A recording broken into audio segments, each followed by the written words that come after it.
Hey everybody. Today we're going to dig into something super interesting, like really fascinating, your own personal connection to the environment. Okay, that was good. And I don't just mean like the environment out there, far away. I'm talking about how it weaves itself into your daily life, how you feel, your well-being.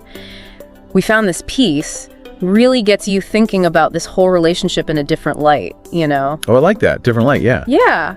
Like, it really challenges that idea that the environment's just this pretty picture in the background of our lives. Right, like just a backdrop. Exactly. It's so much more than that. It is, and this piece, it really drives home that point that we are, like, intrinsically connected to the environment, part of this larger system, everything kind of intertwined. Yes. It actually uses the phrase, and I wrote this down because it's so good. It says, the environment is not just a backdrop to our lives. It is an integral part of who we are and how we exist. Right.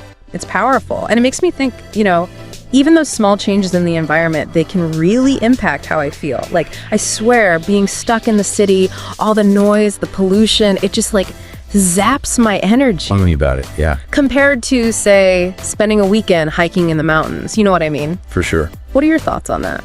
That is such a great observation, and it speaks to that deeper interconnectedness the source keeps highlighting. Because it's easy to think about, the air we breathe, the water we drink, the obvious stuff. The source mentions those too. Right, the essentials. Yeah, but it goes way beyond that, right? Because the quality of those very things, fresh mountain air versus like city smog, that can hugely impact our mental clarity, our stress levels, even how we sleep. Oh, absolutely. I totally feel that. And it reminds me of this time I was feeling so burnt out, and a friend, they were like, you have got to try forest bathing. Have you ever heard of this? Yes. It's becoming so popular now, and for good reason. Yeah. All those therapeutic benefits. Right. Well, I was like, forest bathing? I don't know. Yeah. But I was desperate, so I tried it. And I gotta say, something about just being present among all those trees, taking in the sights, the sounds, even the smells. Yeah. It was incredibly calming.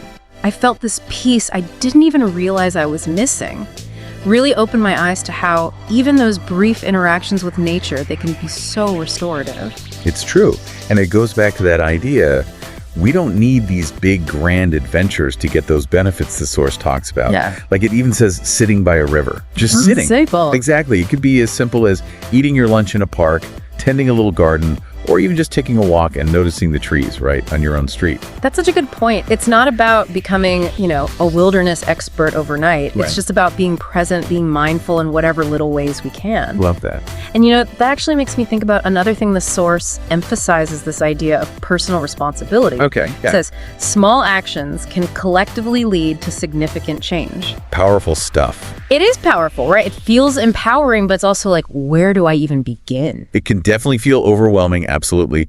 But the source, it breaks it down into these like really manageable steps. Okay, go It ahead. starts with those simple swaps, like ditching the single-use plastics, going for the reusable options, water bottles, shopping bags, Yeah, those little things. Exactly. Yeah. Then there's being mindful of how much water we're actually using. So shorter showers, Oh, yeah. fixing those leaky faucets. Oh, those leaky faucets get me every time. Right. But it all adds up. It does. And then finally, being conscious consumers.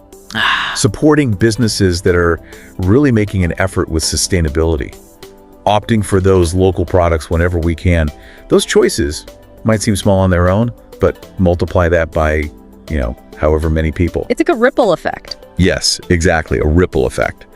And I love that you said that because that's what it is. It's not about being perfect, right? Yeah. It's about those conscious choices in our everyday lives. Yeah. Every choice becomes almost like a vote for the kind of planet we want to be living on. I love that. It's like, yeah, we're casting a vote every single day. Exactly. That's powerful. And, it's not a journey we have to take alone either. Right. Because the source also talks about that social side of environmentalism. It does, yeah. Things like those community cleanups, tree planting, those are great examples. They are, yeah. Benefits the environment, obviously, but it's about connecting with people. Yeah, shared purpose. Yes.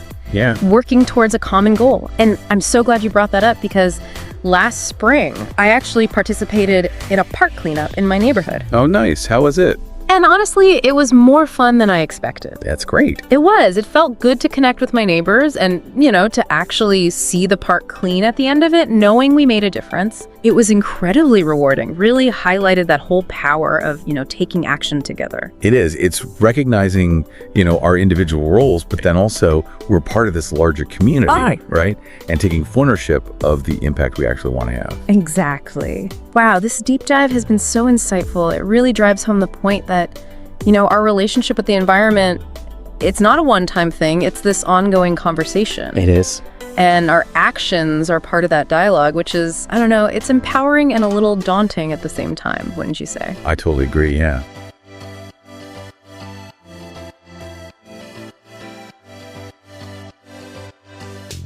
Hey everyone, welcome back. Right into a question that's really been on our minds. Yeah. It's a big one.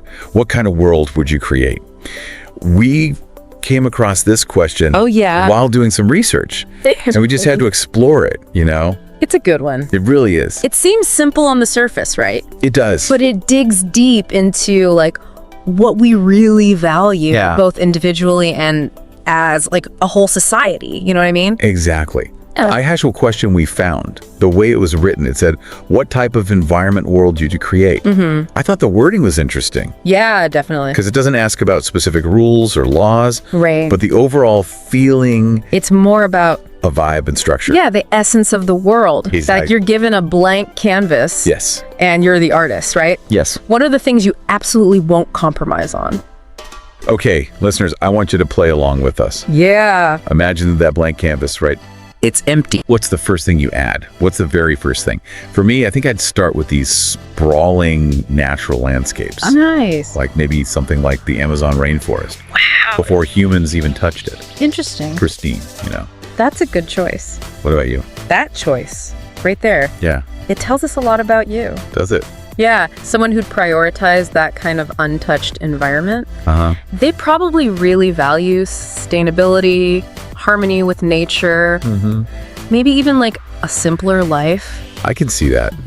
Makes me think of those off-the-grid communities we hear about. Oh, yeah. Intentionally trying to minimize their impact. Exactly. Treading lightly. But okay, what if someone's first instinct is totally different? Okay. They want to create a bustling metropolis. It's a technological marvel. Interesting. Something like futuristic Tokyo. Okay, no, that's a different story. Right. That person, they probably value progress. Yeah. Innovation. And maybe even a certain level of control. Ooh, interesting. Order within a complex system. I think I'm more of a blend the two kind of world builder. Yeah. What do you mean? Give me green spaces, right? Yeah. But woven into a city that's alive, pulsing with creativity. And mix, I like it. Speaking of creativity, I'm curious. Yeah. What about the social structure of this world? That's a big one. Would your ideal society operate on a radical system of equality? Now that's a thought-provoking concept. Right. Imagine everyone has equal access to resources, education, healthcare. Wow. That could mean a really decentralized system where communities manage their own affairs. Decision-making is collective, But could a system like that really work on a large scale? That's the question, isn't it? And what about people who might take advantage of a system built on shared resources? I see some potential challenges there. Definitely some things to consider. Of course. You could go the opposite direction. Right. Okay. Imagine a highly structured society, maybe even a benevolent dictatorship. Interesting. It raises questions about the balance between individual freedom and collective good. It does. In a world like that, who gets to decide what's benevolent, Right, exactly. How do you even prevent power from corrupting? It's a slippery slope. Even with the best intentions. Yeah. It's where things get tricky, right? Absolutely. Now throw technology into the mix. Oh, boy. Do we embrace artificial intelligence? Genetic engineering, even transhumanism? Wow.